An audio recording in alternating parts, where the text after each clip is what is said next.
સર્વે મુક્તો દાસ થો, સૌના દાસ થો.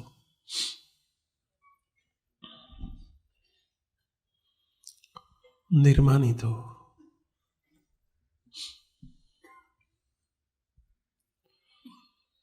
અધ્યાત્મ માર્ગની આ ગુરુ ચાવી છે, રાજીપાની ગુરુ ચાવી છે, માસ્ટર કી છે. જગતનો માર્ગ જુદો છે, ભગવાનનો માર્ગ આખો જુદો છે. જગતમાં માન વગર ન ચાલે. જગતમાં તમે કોણ સ્વમાન તો જોઈએ ને, માન તો જોઈએ. માન વગર જગતમાં માન વગર ના ચાલે, અને ભગવાનના માર્ગમાં માન બિલકુલ ના હાલે. બે માર્ગ જુદા છે. આખું જગત ચાલે છે માન ઉપર. જોજો તમે, આખું જગત માન ઉપર ચાલે છે. સૌના માન સચવાય તો જગતમાં હરખું હાલે. જો માન સહેજ ડિસ્ટર્બ કોઈ કરે તો હખડ ડખડ થઈ જાય. ગમે તેવા સંબંધ હોય, ભેગું બેહીને એક થાળીમાં જમતા હોય, પણ ક્યાં સુધી હાલે બધું? એકબીજાનું માન જળવાય તો. સાચી વાત છે. પૈસાના ઝઘડા બધા નથી હોતા, પણ માનના ડખા તો બહુ હોય છે. સત્સંગમાં હોય છે ને બહારે હોય છે. ડખા માત્રનું મૂળ, ઉદ્વેગ માત્રનું મૂળ, અશાંતિ માત્રનું મૂળ આ માન છે. એના વગર સંસાર ચાલે જ નહીં. અને એ જ આપણે બધા એના ભૂખ્યા સત્સંગમાં આવીએ એટલે અહીંયા માનની અપેક્ષા રાખીએ પછી. બોલો. અને અહીંયા અમે માન આપીએ તો હરખું હાલે. સત્સંગે હવે માન ઉપર આધારિત થઈ ગયો છે. માન સન્માન સત્સંગમાં આપવાનું બહુ વધી ગયું છે, વધારવું પડ્યું છે. શું કરે કહો? આપણે તો આટલું ખંડન કરીએ છીએ, માન ઉપર દીધે રાખીએ છીએ, ધોકા લઈને મંડીએ છીએ. બાકી સત્સંગમાં તો બહુ પ્રમાણેનું વધારે થઈ રહ્યું છે. કારણ કે સત્સંગીને સાચવવા હોય તો આ કરવું પડે એવું કહેવાય છે.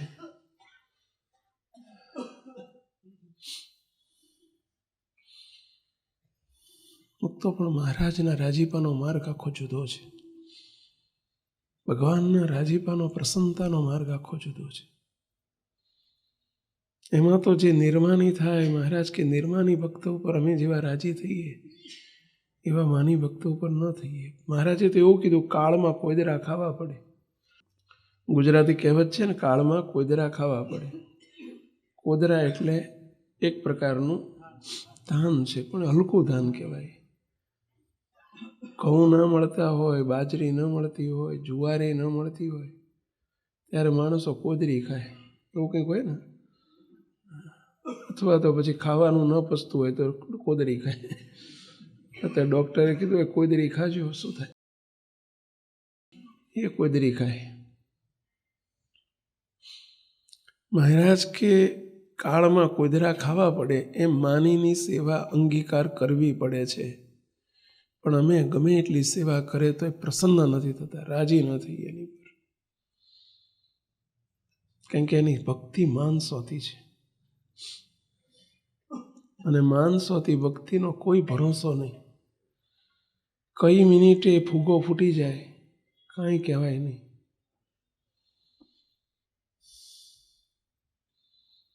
મુક્તો આપણે માન સન્માનથી પર થવા માટે આ સત્સંગમાં આવ્યા છીએ, એ વિચાર રાખજો.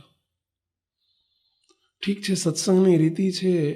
મહારાજે પણ શિક્ષાપત્રીમાં આજ્ઞા કરી છે કે કોઈ મોટા માણસ આવે તો એમનું આગળ બેસાડવા, માન સન્માન કરવું એક વ્યવહાર છે.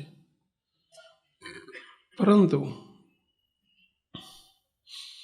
અપેક્ષા રહિત થઈને સત્સંગમાં આવવું એ આપના તરફનો વ્યવહાર હોવો જોઈએ. પેલો સત્સંગનો વ્યવહાર છે એટલે સાચવવા માટે મોટા માણસો કોઈ હોય તો એને મહારાજે કહ્યું છે કે સાચવવા જોઈએ. વિવેક પણ બતાવ્યો છે. પરંતુ આપણે માનની અપેક્ષા સત્સંગમાં આવીને ન રાખવી. એથી પરનો શબ્દ આવે છે. દાસ થવું નહીં, નિર્માની થવું એટલે દાસ થવું. દાસના દાસ થવું. દાસના જે દાસના દાસનો દાસ થઈને રહે છે તેને જ ભગવાન દાસની એટલે કે અનાદિ મુક્તની પદવી આપે છે. બોલો. અર્થાત જેને દાસના દાસનો દાસ થાય, જેને અનાદિ મુક્તની સ્થિતિ પ્રાપ્ત કરવી હોય એને આવું થવું પડે, ફરજિયાત છે. મુક્તો આપણા માટે થોડો અઘરો વિષય છે. આપણા માટે કેમ અઘરો કહો જોઈએ? આપણો રસ્તો જ જુદો છે. આખો માર્ગ જુદો છે. નહીં લઈ જવા જુદા માર્ગે માગે છે. આપણે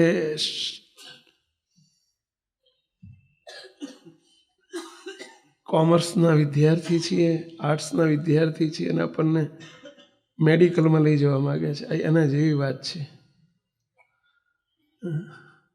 એટલે અઘરું પડે છે. પરંતુ મુક્તો છૂટકો નથી. આ કર્યા સિવાય છૂટકો નથી. ભગવાનનો રાજીપો ન થાય ત્યાં સુધી. તકલીફ એ છે કે આપણને આપણું માન છે ઓળખાતું જ નથી. ઓળખાતું જ નથી. બહુ સૂક્ષ્મ જીવાત છે અને છતાંય બહુ મોટી જીવાત છે. બહુ સૂક્ષ્મ જીવાત છે અને છતાંય બહુ મોટી જીવાત છે. આપણે એક દ્રષ્ટાંત આપ્યું તો અમે આફ્રિકા ગયેલા, ત્યાંના લોકોએ મને ત્યાં કહ્યું કે સ્વામી, અહીંયા એક ઝીણી કીડી જેવડી જીવાત આવતી હોય છે. કીડી કરતાં નાની હોય પણ ઝીણી જીવાત છે, પણ એ કરડે ને એટલે માણસ મરી જ જાય છે, તો દમમાં જ જતો રહે. બોલો, છે ઝીણી પણ છે બહુ મોટી. સાપ કરડે તો સારું 2-4 કલાકે ઝેર ચડે, 2-4-6 કલાક તો માણસ જીવે. આ તો કે જીવાત કરડે એટલે 10 મિનિટમાં માણસ જતો રહે. બોલો, બહુ ઝીણી અને છતાંય બહુ મોટી જીવાત. કે મોટી કહેવાય ને, ઝીણી કહેવાય? જેનું ઝેર આટલું બધું હોય એને ઝીણી કહેવાય? એમાં માન છે ને બહુ ઝીણું છે અને છતાંય બહુ મોટું છે. નથી ઓળખાતું, નથી દેખાતું એટલે ઝીણું છે. જેમ પેલી મોરૈયાની જીવાત હોય ને, બહુ ઝીણી હોય. મોરૈયામાં જીવાત હોય જ. જો કોઈ એકાદશીએ મોરૈયો વાપરતા હોય અને ચેક કર્યા વગર સાફ ઝીણી દ્રષ્ટિએ સાફ કર્યા વગર વાપરતા હોય તો ખાસ ખટકો રાખજો. તો મોરૈયામાં ઝીણી જીવાત હોય. મોરૈયાના કલરની જ હોય, બહુ ઝીણી જીવાત હોય. વર્ષો સુધી મને યાદ છે, સંતો, મોટા સંતોને યાદ હશે કે વર્ષો સુધી, લગભગ 95ની સાલ સુધી સંતોના રસોડામાં દર એકાદશીએ મોરૈયો સેવક જ વીણતો. મને કોઈનો વિશ્વાસ જ નહોતો આવતો. અને એ સેવકનો વીણેલો મોરૈયો આપું પછી જ કરે ને પછી ઠાકોરજીના થાળ થાય ને સંતોના થાળ થાય. પણ એટલી સૂક્ષ્મ જીવાત.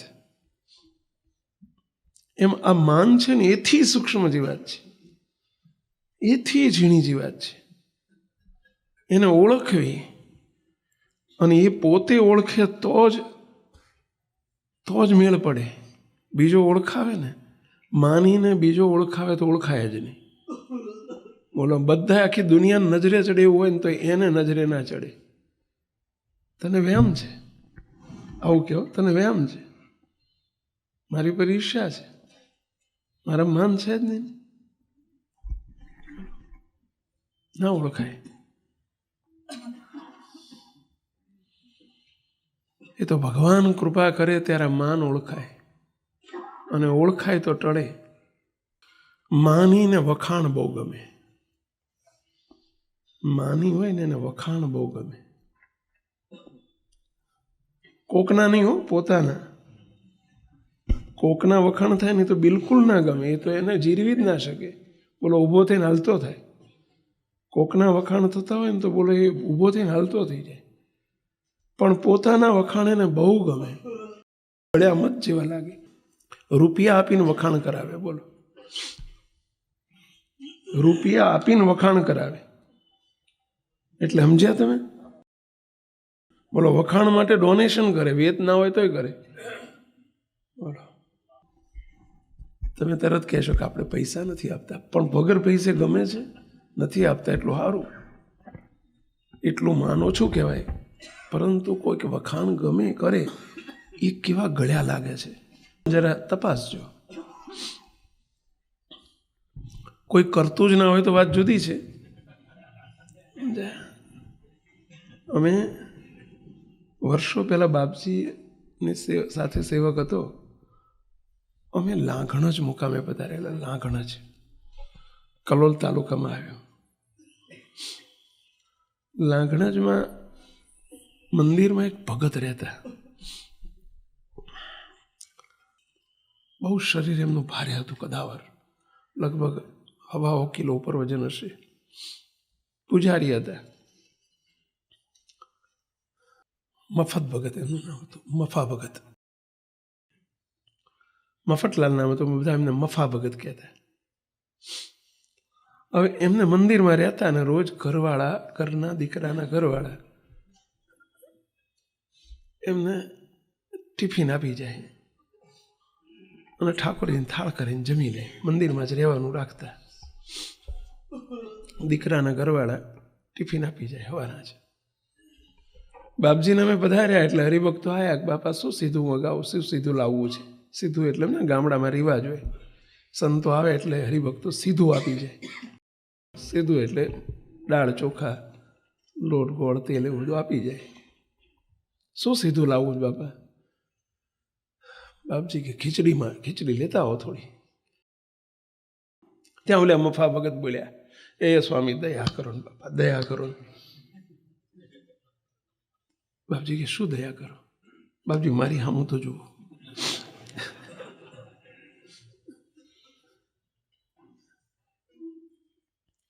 બાપજી કોઈ દાડો લાડવા મળતા નથી, ખીચડી રોજ હું ખાઉં છું. તમે ભાઈ સાહેબ અહીં આવો ત્યારે તમે અમે આશા રાખીને બેઠા હોય કે સાધુ આવશે ત્યારે કંઈક મળશે, અને ભાઈ સાહેબ રોજની રોજ ખીચડી ખાવું ને તમે તે પછી ખીચડી જ મગાવો છો. કંઈક મારા માટે થઈને તો સારું મગાવો કે મારી સામું તો જુઓ કે. અમે કીધું ભાઈ શીરો કરી નાખશું, થોડું પૂરી શાક ને શીરો લઈ આવો, જાઓ. સીધું લાયા, એમના માટે થઈને મગાવ્યો. બીજે દાડે સભા હતી અને વાત બાપજીએ કંઈક સભા કરતાં કરતાં વાત નીકળી કે આપણે નિર્સ્વાદી થવું, સ્વાદ ના રાખવો.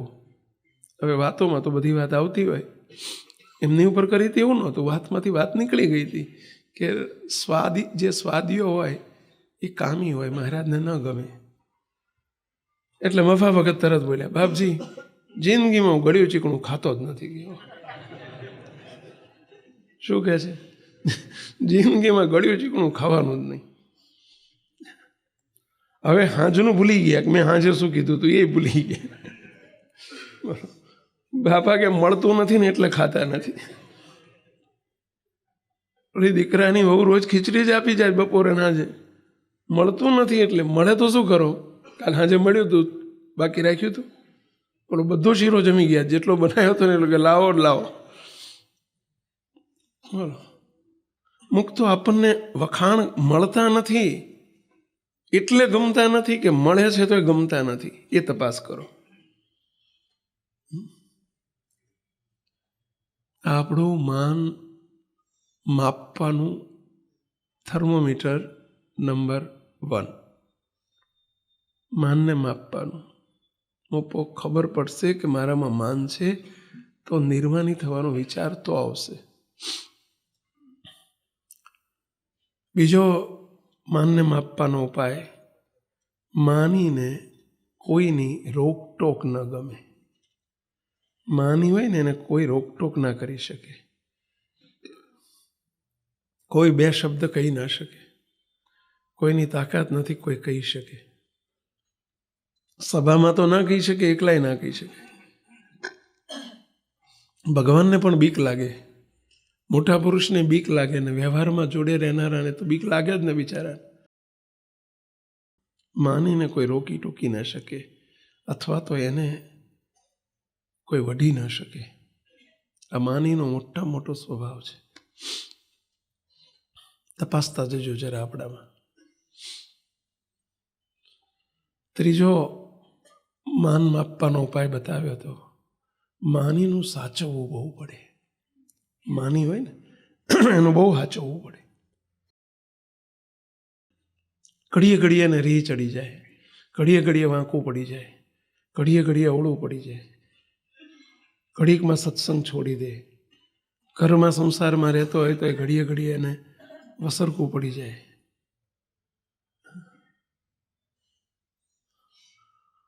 એનું બહુ હાચવ્યા કરવું પડે. આ માનને ઓળખવાનું ત્રીજું થર્મોમીટર છે. ચોથું, માનીનો મન ધાર્યું કરવાનો સ્વભાવ હોય, મનમુખી સ્વભાવ હોય. મન ધાર્યું જ કરી શકે. કોઈ દાડો એ ગુરુમુખી ના થઈ શકે. મનમુખી જ હોય. જિદ્દી સ્વભાવ હોય, ધાર્યું કરવાનો સ્વભાવ હોય, એ માન છે. જરા તપાસજો, પોતા તરફ નજર કરજો. માની કોઈ દિવસ પોતાનું ધાર્યું છોડી ન શકે. મનમુખી સ્વભાવ. સત્સંગમાં ના ચાલે આ બધું. પાંચમું, માનીને જો મન ધાર્યું ન થાય તો ક્રોધ બહુ આવે. વારે વારે ક્રોધ આવી જાય. એના ક્રોધ બહુ હોય. માનીમાં ક્રોધ બહુ હોય. તરત એગ્રેસિવ થઈ જાય. તરત આમ પોતાનું ધાર્યું ન થાય એટલે ક્રોધ ક્રોધ ક્રોધ ક્રોધ. દુર્વાસાના અવતાર જેવો હોય. માની હોય ને એવું મહારાજ બોલ્યા છે, દુર્વાસાના અવતાર જેવો હોય. દુર્વાસા ઋષિ હતા, પરોક્ષમાં તો બહુ ક્રોધી હતા. એમ માની હોય ને ક્રોધી બહુ હોય. એને વાતે વાતે ક્રોધ આવે. તમે હમણાં જોતા જશો, આપણામાં કશું નથી. છે કશું લાગુ પડે છે? ચેક કરો છો? માનીમાં ક્રોધ બહુ હોય. વારે વારે ક્રોધ આવી જાય. સાતમું, છઠ્ઠું આવ્યું. સાતમું, છઠ્ઠું, એને બધાના અભાવ ગુણ બહુ આવે. અભાવ ગુણ બહુ આવે. માનીને બધાય ના આવે. બધાયના. ભગવાનને સંતના આવે, બોલો, મોટા પુરુષના આવે. કારણ કે એ પોતાને અધિક સમજે છે, એટલે એને બીજાનો મહિમા સમજાય જ નહીં. એને બીજાનો કોઈનો મહિમા સમજાય જ નહીં. બોલો, એને પોતાના અભાવ ના આવે, બાકી બધાય ના આવે. એ અભાવ ગુણ આવે છે એ પણ આપણું દેહાભિમાન છે, માન છે. ચલો, પેલા પુરુષોત્તમ ભટ્ટ જેવું વર્તે. એને નાંદોલના પુરુષોત્તમ ભટ્ટ હતા, મહારાજ પાસે કથા કરતા હતા. પુરાણી હતા, ગ્રહસ્થ હતા, પણ બહુ કથાકાર હતા. શાસ્ત્રીય સંસ્કૃત ભણેલા હતા. મહારાજ એમની પાસે કથા કરાવતા. હવે એ શાસ્ત્રના અર્થ કરે, બહુ સારા અર્થ કરે. એક વખત મહારાજને પૂછે, મહારાજ, આ હું સંસ્કૃતમાં બધાને ગુજરાતી કરીને અર્થ કરીને સમજાવું છું, પણ આ મોટા મોટા કાઠીઓ, આ બધા દાદા ખાચર ને સુરા ખાચર ને સોમલા ખાચર ને મોટા પાઘડા બાંધીને બેસે છે, તો એમને મારી વાતો કંઈ સમજાતી હશે મહારાજ? મને નથી લાગતું સમજાતી હોય.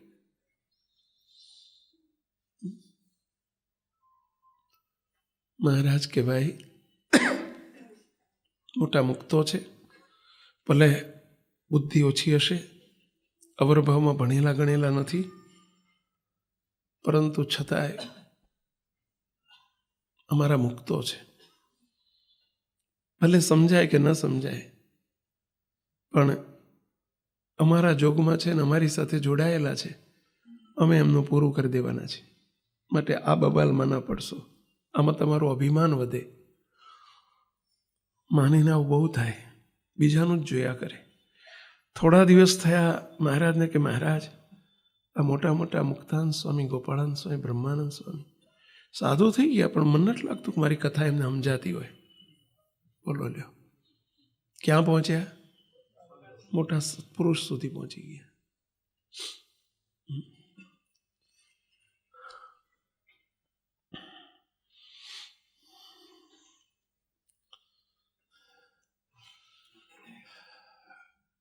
આ માનીનો ધોખો થાય, માનીને બહુ રહ્યા કરે. બોલો, ભૂતકાળની વાતો થાય, વર્તમાનની ના થાય. હો, હું ક્યાંક અટક્યો ને વચ્ચે, મને વર્તમાનની એક બે વાતો યાદ આવી ગઈ, પણ હું અટકી ગયો. કારણ કે વર્તમાનની વાતો ના થાય, અને એમાં નિર્માની થવાની વાત કરીએ છીએ, એમાં થાય સાચવવું બહુ પડે ને.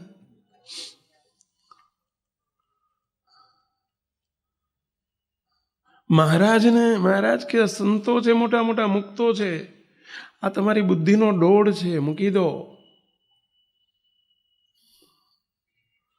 થોડા દિવસ પછી મહારાજને કે મહારાજ ખરેખર સાચું કહેજો, તમને મારી વાતો સમજાય છે. ક્યાં પહોંચી ગયા? જેનું ભજન કરે છે ને એ સુધી પહોંચી ગયા. બોલો, તો કોઈ દિવસ માની બધાને તોલ્યા કરે, ટૂંકમાં તોલ્યા કરે, આ બધાને તોલ્યા કરે. કોણ કેવા છે તોલ્યા કરે.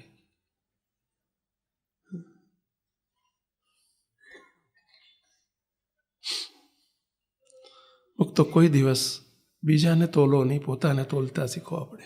સત્સંગમાં નહીંતર અભાવ ગુણ આવી જાય. કોની કેવી સ્થિતિ હોય એ આપણો વિષય નથી. ઘણી વખત આપણને એમ થાય, એક હરિભગત સેવકને પૂછતા હતા આવું છે, મને કે સ્વામી આપણા ત્યાં હરિભક્તો કેટલા, કે અખંડ મૂર્તિ દેખાતી હશે, કેટલા હશે? કેમ પૂછવું પડ્યું? કે બસ મારે જાણવું છે. કે આપણે આપણું કરો ને. ઘણા હોય મહારાજના, આ તો દિવ્ય કારણ સત્સંગ છે, પણ વર્તમાનના પાત્રોના વખાણ ના થાય, ના કહેવાય. કારણ કે મહારાજે કહ્યું છે સાધનકાળ છે ત્યાં સુધી ઘણા સ્થિતિમાં આગળ હોય, ના હોય એવું શા માટે આપણે માનો છો? પરંતુ વર્તમાનના વખાણ ન થાય. બાપજી કહેતા કે સાધુ કે હરિભગતના વખાણ તો જ્યારે એની રાખ થાય ને ત્યારે થાય. રાખ એટલે સમજ્યા ને, એને જ્યારે અગ્નિ સંસ્કાર થાય ને પછી જ વખાણ કરવા જોઈએ. એટલે વર્તમાનના વખાણ ન થાય, પરંતુ આપણે એવું ન વિચારો કે બધા ભિખારી છે, સત્સંગમાં બધા ભિખારી છે, એવું નહીં સમજો. પણ પોતે કાળા ચશ્મા પહેર્યા હોય એટલે બધું કાળું જ દેખાય, એમ પોતાનું ભિખારી પણ અહીંયા પ્રકાશિત થાય છે. સત્સંગમાં મને કેમ કેટલા મૂર્તિ દેખાતી હશે? મેં કીધું મૂર્તિ દેખાય કે ન દેખાય, મહારાજે પ્રથમના 9મા વચનામૃતમાં કહ્યું છે, મહારાજ બોલ્યા છે કે જેને ભગવાનનો પ્રત્યક્ષપણે નિશ્ચય હોય અને કદાચ એને એવું અપૂર્ણપણું મનાતું હોય, અમારા દર્શન કરતો હોય, અમારી ભક્તિ કરતો હોય, તો પણ પોતાને પૂર્ણ કામ ન માને અને અંતઃકરણને વિશે ન્યૂનતા વર્તે. જે ભગવાનને સંત જ્યાં સુધી ભગવાનના ધામમાં જે તેજોમય મૂર્તિ છે તે જ્યાં સુધી મને દેખાણી નથી, મને દર્શન થયું નથી, ત્યાં સુધી મારું પરિપૂર્ણ કલ્યાણ થયું નથી. એવું જેને અપૂર્ણપણું રહેતું હોય એ અજ્ઞાની છે, સાધુ હોય કે હરિભક્ત છે, અજ્ઞાની છે. એના મુખ થકી અમારી વાત પણ ન સાંભળવી. મૂર્તિને દેખવી, બાપાની વાતો એવું કહે છે, મૂર્તિને દેખવી એના કરતાં મૂર્તિ જ છે એ લટકમાં રહેવું અધિક છે, એ અધિક છે. હવે આપણે આપેલી બાંધેલી માનીનતાઓ પ્રમાણે આપણે આવું કરતા હોઈએ. સેવકે ઘણું બળ આપ્યું, પછી ધીમે થોડા દિવસ પછી મને કે સ્વામી સંતોમાં કોને કોને મૂર્તિ દેખાતી હશે? કોઈ ખરું તમારે ધ્યાનમાં? મને નથી લાગતું કોઈ હોય કે. મેં કીધા પુરુષોત્તમ ભટ્ટ ફરથી પધાર્યા છે. બોલો, ખરેખર. થોડા દિવસ ગયા પછી મને પૂછ્યું, મને કે સ્વામી બાપજીને તમને મૂર્તિ દેખાય? એમ નથી લાગતું તમને દેખાતી. બોલો, મેં કે સારું થયું શ્રીજી મહારાજ અત્યારે મનુષ્ય રૂપે દર્શન નથી આપતા, નહીંતર એમને પહોંચીએ આપણે, એ પહોંચી જઈએ પુરુષોત્તમ ભટ્ટ. હા, તો આ છેક ક્યાં પહોંચે? ક્યાં પહોંચે આ માન?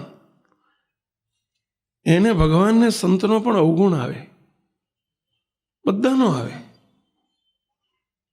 એને કોઈનો મહિમા સમજાય જ નહીં, કોઈનો મહિમા ના સમજાય. માનીને અવગુણ આવવાનું મોટું કારણ એને મહિમા ના સમજાય, અને એટલે એને અવગુણ આવે, દોષ જ દેખાય. અને જેનું ભજન કરે છે, જેના પ્રતાપે સુખિયા છે, એનું પણ એમાંય મહિમા ના સમજાય, ક્યાંય પહોંચી જાય. અને એટલે માનીને બહુ જોખમ હોય પહેલા, બહુ સાચવવું, બહુ સાચવવું, દાસ થવું. અને દાસ તો જ થવાય મહિમા સમજાય તો. મહિમા સમજાય તો જ પોતા કરતાં બીજા અધિક છે, હું ન્યૂન છું, એ વિચારથી જ એની આગળ નિર્માનીપણું રહે, દાસત્વપણું રહે.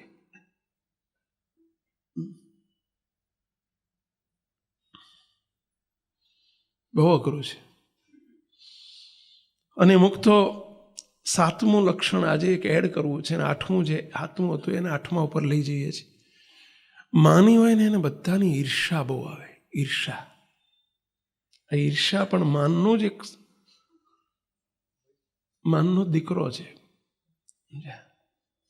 ઈર્ષા બહુ આવે, કોઈનું ખમી જ ના શકે, કોઈની મોટપને ખમી ના શકે, કોઈનું સારું દેખાતું હોય તો ખમી ના શકે. બોલો, માનીને ઈર્ષા બહુ આવે, બળી મરે. આ માનનું લક્ષણ છે. મહારાજે તો એવું બતાવ્યું છે, સાળંગપુરના 8મા વતનામૃતમાં માનનું રૂપ કર્યું છે. પોતાથી મોટા હોય અને એનું સન્માન થતું હોય તો પણ ખમી ના શકે. બોલો, આવું મહારાજે એવું આવે છે ને સંતો. સાળંગપુરના 8મામાં મહારાજ એવું બોલ્યા છે. બોલો, પોતાથી મોટા હોય અને એનું સન્માન થતું હોય તો પણ ખમી ના શકાય. આ માનની પરાકાષ્ઠા કહેવાય.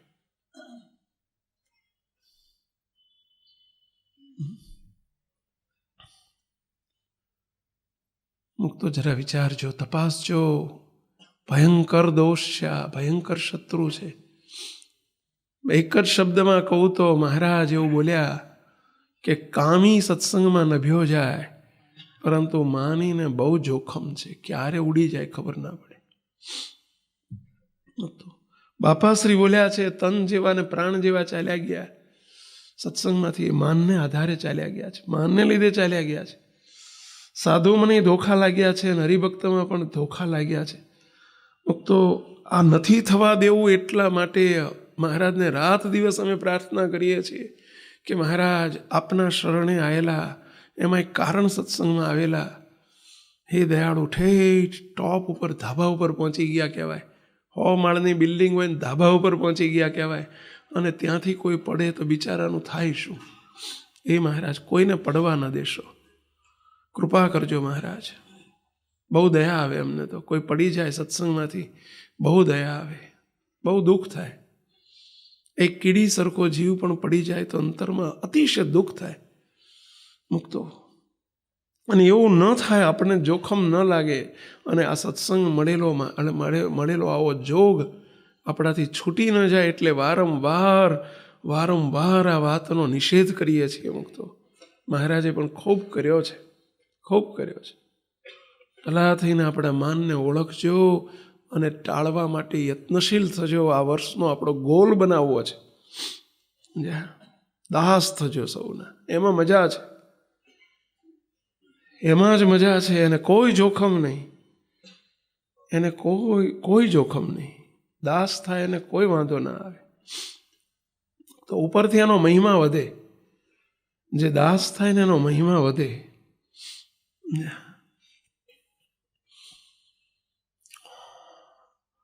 મુક્તો આપણો એક ટોપિક ચાલી રહ્યો છે, સમજણ કેવી હોવી જોઈએ. કારણ સત્સંગમાં આવેલા મુમુક્ષુની સમજણ કેવી હોય, એ ટોપિક ચાલી રહ્યો છે. એ પણ એટલો જ અગત્યનો છે, કારણ કે સમજણ વગરનો સત્સંગ એટલે પાયા વગરનો સત્સંગ કહેવાય. પાયા વગરનો સત્સંગ, જેમ પાયા વગરનું બિલ્ડિંગ હોય એ લાંબો સમય નભે નહીં, ક્યારે પડી જાય ખબર ન પડે.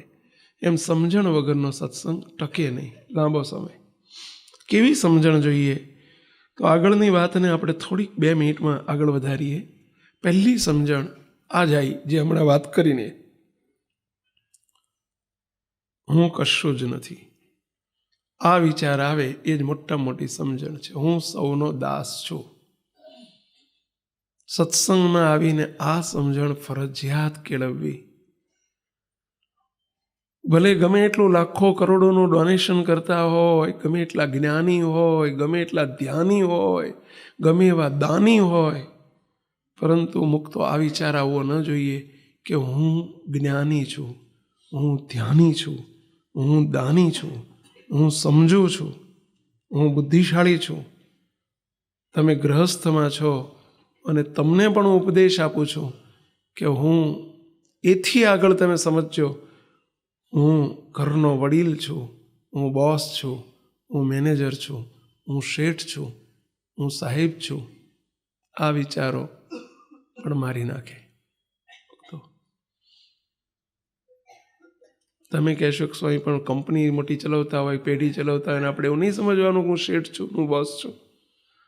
એમાંય દાસ થાવ ને સરખા થાવ ને બધાના, તો બહુ જુદી વાત થઈ જાય. બહુ જુદી વાત થઈ જાય. કુવૈતમાં એક અમૃતલાલ ઠક્કર કરીને છે, બધા એમને અમૃત ફુવાથી ઓળખે છે. આ બાજુના જ છે, લગભગ પલાણા બાજુના, પલાણાના છે લગભગ, એવું મને બહુ ખ્યાલ નથી. ચંદુભાઈ બેઠા છે, મને ખબર હશે. એ શેઠ છે મોટા, એમના હાથ નીચે બહુ મોટો એમનો બિઝનેસ છે, ગ્રોસરી બિઝનેસ છે એમનો. ગ્રોસરી, અનાજ કરિયાણો, હોલસેલનો વેપાર છે. બહુ મોટી પેઢી છે. અમે 1998, 99, 2000 એમની પેઢીમાં 2-4 વખત પધરામણી કરેલી છે. મોટું ગોડાઉન, આથી 10 ગણું મોટું ગોડાઉન હશે. આ હોલ છે ને, 10 હોલ ભેગા થાય એવડું મોટું ગોડાઉન, આખું ભરેલું હોય. એમની ઓફિસ પણ બહુ મોટી, ઓછામાં ઓછા 400-500 માણસ કામ કરતા હશે. લેબરિયસ લગભગ 300 માણસો, 300-400 માણસ લેબરિયસ વર્ક કરતા હશે. બધા ગુજરાતી, આપણા રાજસ્થાની, ઇન્ડિયન, બધા આપણા મોટા ભાગના મજૂરો બધા રાજસ્થાની, મારવાડી કે ને, બહુ મહેનતું હોય. અમે જોયું ત્યાં એટલું બધું એ નિર્માણી થઈને શેઠ છે મોટા, કરોડોપતિ છે, પરંતુ એમના સ્ટાફ સાથે પણ એવા દાસ ભાવે વર્તે. અને એનું પરિણામ હું તમને કહેવા માંગુ છું. કોઈ આપણી કેટલીક અન્ડરસ્ટેન્ડિંગ, મિસઅન્ડરસ્ટેન્ડિંગ હોય છે કે આપણે તો વટ પડે આપણું બોસિંગ હોવું જોઈએ, બોસની જેમ જ રહેવાય, તો જ ભાર પડે આપણો, તો જ આપણા કંટ્રોલમાં બધા રહે. તો આપણી કેટલીક ગેરસમજ છે. આપણે માનની પુષ્ટિ કરીએ છીએ આવા વિચારોથી. આપણે દેહાભિમાનની પુષ્ટિ કરતા હોઈએ છીએ. મુક્તો 500 માણસો એના ગોડાઉનમાં કામ કરે છે. અમે સભા રાખેલી, બધા માણસોની એમણે સભા ગોઠવેલી એક વખત, અને કલાક અમે સભા રાખેલી. બધા બેઠેલા કારીગરો, ઓફિસર સ્ટાફ, ઓફિસ સ્ટાફ હતો, બધું હતું. મને એમના એક જે મુખ્ય માણસ હતા, અને રાજસ્થાની મારવાડી હતા, ગાંભુજી એમનું નામ હતું. ગાંભુજી, મને થોડું ઘણું યાદ છે, ગાંભુજી નામ હતું. એમણે આંગળી ઊંચી કરી મને. મેં કીધા કોણ છે આંગળી ઊંચી કરે છે? અમૃતભાઈ જોડે બેઠેલા. મને કે સ્વામી, અમારા ગુલાબનું ફૂલ છે. ક્યાં? અમારા સ્ટાફમાં સ્વામી ગુલાબનું ફૂલ છે. સ્વામી બધાનો હેડ છે, 30 વર્ષથી મારે ત્યાં નોકરી કરે છે. સ્વામી ગુલાબના ગોટા જેવો છે. પેલા આંગળી ઊંચી કરી એટલે મેં કે શું છે ભાઈ? મને કે સ્વામી, મારે 2 મિનિટ મને માઇક આપો તો મારે બોલવું છે. એ કે સારું, અમે માઇક આપીએ તો એ કોઈ લેવા તૈયાર નથી થતું, અને આવો એમ કહે છે કે મને માઇક આપો તો મારે બોલવું છે. આ બધાની વચ્ચે શું બોલવું હશે એને? મેં કીધું લ્યો માઇક લ્યો, હાથમાં માઇક લઈને શું બોલે છે સાંભળજો. મને કે સ્વામી હું મારા શેઠના વખાણ નથી કરતો, શેઠના હું બોલું છું નહીં ગમે પણ હું શેઠ આમું જોયા વગર બોલું છું. એમ કરીને ગાંભુજી વાત કરે. મને કે હું સ્વામી એક કહું છું એને આ બધા વતી હું કહું છું, આ 500 જણા વતી હું કહું છું, સ્વામી અમારા શેઠ કોઈ દાડો ઘેરથી ટિફિન નથી લાવતા. સવારના 7 વાગે અહીં આવી જાય છે, સાંજના 7 વાગે ઘેર જાય છે. સ્વામી બપોરનું ભોજન અમારી જોડે, સ્વામી અહીંયા કેન્ટીન ચાલે છે, અમારી સ્ટાફની કેન્ટીન ચાલે છે, અમારા મજૂરો બધા અમે લેબરિયસ વર્કની અમારી કેન્ટીન ચાલે છે. સ્વામી અમારી વચ્ચે એમણે 50-50ના અમારા ગ્રુપ છે, 50ના ગ્રુપ દિવસ સ્વામી રોજ અમે 350 હાથ દાડાના 350 માણસો છીએ. સ્વામી અમારા 50ના ગ્રુપ વચ્ચે બહેન અમે જેવું જમીએ છીએ એ શેઠ જમે છે. બીજા ગ્રુપમાં બીજી વખતે બીજે દિવસે બીજા ગ્રુપમાં, સોમવારે આ ગ્રુપમાં, મંગળવારે આ ગ્રુપમાં, બુધવારે સી ગ્રુપમાં, ગુરુવારે ડી ગ્રુપમાં, સ્વામી અમારા 7 ગ્રુપમાં રોજ જોડે બેસીને અમે જમીએ છીએ, જમે છે. સ્વામી એવું કઈ દિવસ એમણે અમને વિચાર નથી આવવા દીધો કે અમારા શેઠ છે. અમને એવો વિચાર નથી આવવા દીધો કે અમે એમના નોકર છીએ, અમે એમના એમ્પ્લોયી છીએ, અમે એમના માણસો છીએ. એવો સ્વામી અમને વિચાર આવવા નથી દીધો. સ્વામી અમને એમના દીકરા તરીકે જ રાખ્યા છે. સ્વામી અમને માલિક તરીકે રાખ્યા છે. કોઈ દિવસ પોતે શેઠ છે એવો વર્તાવ અમારી સાથે કર્યો જ નથી કે હું શેઠ છું. સ્વામી નાનાથી નાના થઈ જાય. અમારી કોઈ પણ વાત કરવી હોય તો શેઠ તરીકે નથી કરતા, અમે અમારા બાપ તરીકે સ્વામી અમે બેઠા છીએ. અમારા બાપનું પાત્ર ભજવ્યું છે. બધાને કે જેટલા આમાં સંમત હોય એટલા આંગળી ઊંચી કરો. મુક્તો 500 આંગળી ઊંચી થાય આ વાત સાથે. અને એને પરિણામે એ શું કહે છે સાંભળજો, પેલો માણસ શું કહે છે, સ્વામી અમે પણ કોઈ દિવસ એમને દીકરા જ માન્યા છે ને, એટલે કોઈ દિવસ અમે નોકરી નથી કરી. અહીંયા અમે નોકરી કરવા માટે નથી ભેગા થયા. સ્વામી અમે અહીંયા ઘરધણી થઈને બધા કામ કરીએ છીએ. કોઈ દિવસ અમને લાગવા નથી દીધું. સ્વામી એક શબ્દ અમને માણસ તરીકે એમણે ઊંચા અવાજે કોઈ દિવસ આજ સુધી ઊંચા અવાજે બોલ્યા નથી. એમણે એક વાત કરી, સ્વામી મારા હાથે 20 વર્ષ પહેલા સ્વામી મારા હાથે એક દિવસ સિંગદાણાની ગુણ હતી, કટ્ટું હતું. અને કટ્ટું કે હું તો એ વખતે બધાનો ઉપરી નહોતો, હું તો નાનો માણસ હતો, એક મજૂર હતો. સ્વામી મારા હાથે પેલું આંકડો હોય ને, આંકડામાં ભરવીને પેલું 50 કિલોનો કટ્ટું કે આમ ખભે લઈ હું આવતો હતો ને સારું પડી ગયું. આમ ઉપર મૂકવા જતા થપ્પો હતો ને એની ઉપર મૂકવા જતા કે ગુણ પડી ગઈ એટલે ઢોળાઈ ગઈ.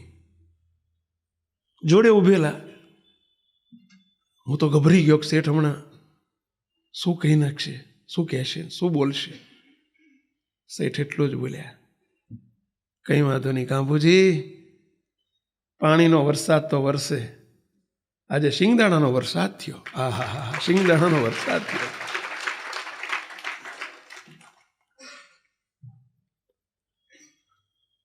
મુક્તો કેટલા પ્રેમથી આ શબ્દ બોલ્યા. આજે શિંગદાણાનો વરસાદ થયો, કઈ વાંધો નહીં, બીજી વખત ધ્યાન રાખવાનું. સ્વામી હું જો હોત ને આ જગ્યાએ તો હું મારા માણસને આવી રીતે ના વર્તી શકું, થોડી કાઢી નાખું એની. શેઠ છે, વાણીમાં કેટલો વિવેક છે, કેટલું નિર્માનીપણું છે, કેટલું દાસત્વ. અને એટલે 500 જણા એમ કહે છે કે અમે અહીંયા ઘરધણી તરીકે સેવા કરીએ છીએ, કામ કરીએ છીએ, અમે નોકર તરીકે નથી કામ. સ્વામી અમે કોઈ દિવસ કલાક હું જોયું જ નથી, કારણ કે એમણે અમારી સાથે શેઠ તરીકે વર્તતા નથી. એટલે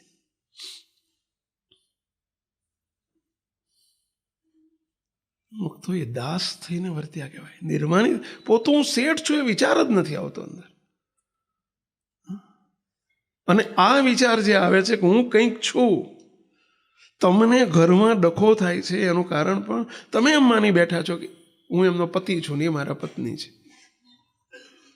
હું બાપ છું ને દીકરા છે. આ હુંકાર મારી નાખે છે.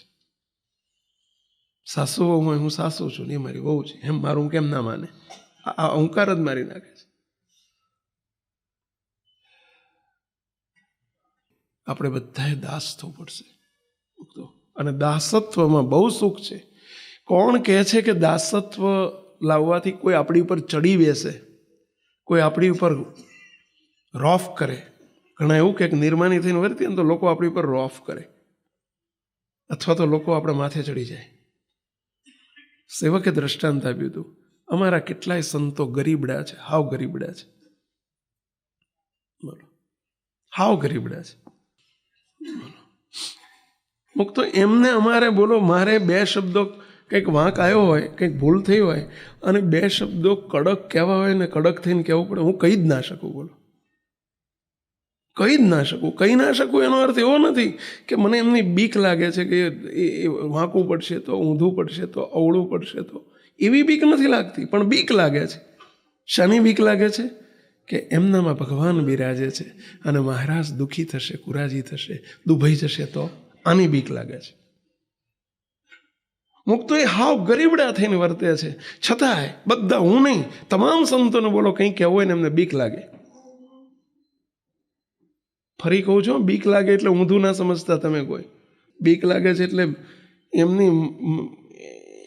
એમને અવળું પડશે ને દુખિયા થઈ જશે ને દુભાઈ જશે ને આમાં હાવ હોશિયાળા થઈ જશે, એવી બીક નથી લાગતી. ઠાકોરજીમાં બિરાજે છે. કારણ કે દાસત્વ ભક્તિ હોય, જેનામાં દાસત્વપણું હોય, એનામાં જ પ્રભુ બિરાજે છે. તો બહુ સમજી રાખજો, સર્વે ગુણો પણ એમાં જ બિરાજે છે અને ભગવાન પણ ત્યાં જ બિરાજે છે. ભગવાનને રહેવાનું સ્થાન કયું? તો દાસ ભક્ત હોય, દાસ સાધુ હોય, નિર્માની હોય, ત્યાં જ પ્રભુ નિવાસ કરીને રહે છે. બંગલાઓમાં નહીં, સોનાના સિંહાસનમાં નહીં, પ્રભુ બિરાજે છે. પ્રભુને ટકવાનું અને બિરાજમાન થવાનું જો કોઈ સ્થાન હોય તો એ દાસત્વપણું છે. દાદામાં ભગવાન દાદાથી તો હજારો ગૌ દૂર હોય, હજારો ગૌ દૂર હોય. અને શ્રીજી મહારાજ વચનામૃતમાં પરોક્ષનું દ્રષ્ટાંત આપીને બોલ્યા છે, ભીમસેન જેવા ડારો દેનારા, દુર્યોધન જેવા દારો દેનારા ઘણા હોય, સમજ્યા, પરંતુ યુધિષ્ઠિર જેવા કોક હોય. નિર્માની ભક્તનું દ્રષ્ટાંત આપ્યું છે. સત્સંગમાં જે નિર્માની થાય, દાસ થાય, મુક્તો, આપણી માનીનતાને બદલીએ આપણે. હું કંઈક છું એ માનીનતાને મૂકીએ આપણે. ભાઈઓ, એ તો એક આપણે એક વાત કહે તો આપણે એની ચાર કહીએ ને સામે જવાબ આપીએ ને તો જ હરખું હાલે. આપણે આવી માનીનતાઓમાં જીવીએ છો. આખી મહાન પુરુષોની રીત જુઓ ને. ગાંધીજી એમ કહેતા કે કોઈ આપણા એક ગાલે લાફો મારે તો આપણે શું કરવું જોઈએ? બીજો ગાળ ધરવો જોઈએ. હવે આપણી સાથે સેટ થાય છે આ વાક્ય? તૂટીને મરી જાય તો આ વાક્ય આપણી સાથે સેટ થાય? બોલો, એણે એક માર્યો તો આપણે બે મારવા જોઈએ. આપણી વિચારસરણી કેવી હોય છે? બે ની. અને ગાંધી બાપુ એમ કહે છે કે કોઈ આપણને એક લાફો મારે તો આપણે બીજો ગાળ ધરવો જોઈએ, એટલે બીજો મારે. એ બાપુ ભારતના રાષ્ટ્રપિતા થઈ શક્યા છે ભાઈઓ.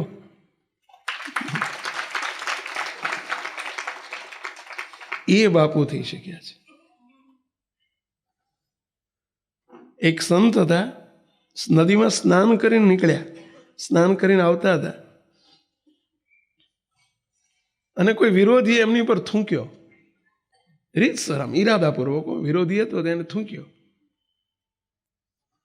એટલે સંત ઉપર થૂંક્યો. સંતને પૂજા બાકી હતી એટલે એમને એમ લાગ્યું કે થોડું હર્ષ અશુદ્ધિ થઈ, લાઈ નદીમાં ફરતી પડ્યા, ફરતી સ્નાન કર્યા. બહાર નીકળ્યા, બોલો ફરતી થૂંક્યો, બોલો ત્રીજી વખત સ્નાન કર્યા. કટ્ટર વિરોધી હતો, કાયમ માટે ગાળ્યું જ દેતો. આજે નક્કી કરીને આવ્યો છે કે આજે મારે અમને હેરાન જ કરવા છે. તે બીજી વખત સ્નાન કર્યા, ત્રીજી વખત થૂંક્યો, ત્રીજી વખત સ્નાન કર્યા, 100 વખત થૂંક્યો. બોલો 100 વખત ઓલા સંત સ્નાન કર્યા, એક શબ્દ બોલે નહીં. અંતે ઓલ્યો થૂંકનારાનું થૂંક પતી ગયું મોઢામાં. એટલે કહું ક્યાંથી લાવવું? મોઢાનું થૂંક પતી ગયું એટલું નહીં, અંદરનો અહંકાર ઓગળી ગયો ભાઈઓ, અંદરનો અહંકાર ઓગળી ગયો. વેર વૃત્તિ ટળી ગઈ, વેર વૃત્તિ એની ટળી ગઈ અને એકદમ પગમાં પડી ગયો. ગુરુદેવ, આજથી તમે મારા ગુરુ, હું તમારો શિષ્ય. મેં આટલી બધી વખત તમારી પર થૂંક્યો, તમને મને એક શબ્દ બોલતા નથી, એનો વિરોધ પણ કરતા નથી, એનો ઓપોઝ કરતા નથી, એને સહેજ પણ તમે આમ સહેજ બે શબ્દ કહેતા ને, અરે તમારી દૃષ્ટિમાં ફેર પાડતા નથી. આવું કેવી રીતે બની શક્યું? ત્યારે કે હું એક જ પોઝિટિવ વિચાર કરતો હતો કે ધન્ય છે આને કે મને વારંવાર નવડાવીને વધુને વધુ પવિત્ર કરી રહ્યો છે. મને એ વિચારથી મને કે આ વારંવાર મને નવડાવીને વધુ વધુ મને પવિત્ર બનાવી રહ્યો છે. તો વિચારધારા તો જુઓ. આ વિડીયો જો આપને પસંદ આવ્યો હોય તો તેને લાઈક કરો અને શેર કરો. અને હા, આવા જ લેટેસ્ટ વિડીયો મેળવવા માટે SMVS ચેનલને સબસ્ક્રાઇબ કરવાનું અને બેલ આઇકોન પર ક્લિક કરવાનું ન ભૂલતા હો.